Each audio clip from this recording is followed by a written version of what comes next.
আজকে তোমাদেরকে দেখাবো এত সুন্দর একটা রিং নিজের হাতে আমি কিভাবে তৈরি করেছি। আসসালামু আলাইকুম বন্ধুরা, কেমন আছো তোমরা? তোমাদেরকে স্বাগতম জানাই আমার দ্বিতীয় পর্ব ফুলের গয়নাতে। তো কালকে দেখিয়েছি কিভাবে হাতের চুড়ি বানিয়েছি আমি। তো আজকে দেখাবো এই রিংটা কিভাবে আমি নিজের হাতে তৈরি করেছি।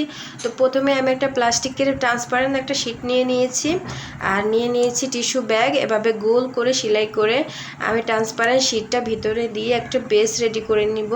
এই যে দেখো, খুব সহজ করে। তারপরে উপর থেকে একটা গোল টিস্যু ব্যাগ আমি লাগিয়ে একটা বেস পুরোপুরি কমপ্লিট করে নিবে। দেখো, এভাবে তোমরা করবা।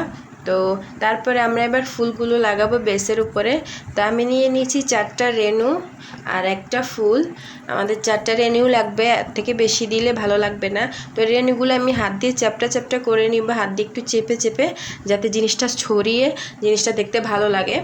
তো এভাবে করে আমি 4টা রেনু 4 দিক করে আমি লাগিয়ে নিব। তোমরা দেখো, ভিডিও দেখলেই বুঝতে পারবা।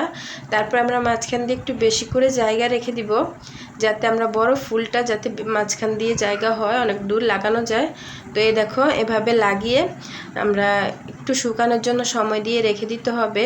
তো আমি একটা কাপড়ে ক্লিপ দিয়ে চাপ দিয়ে কিছুক্ষণ রেখে দিব, প্রায় 10-15 মিনিট, তাহলে শুকিয়ে যাবে। এই দেখো, শুকিয়ে গেছে।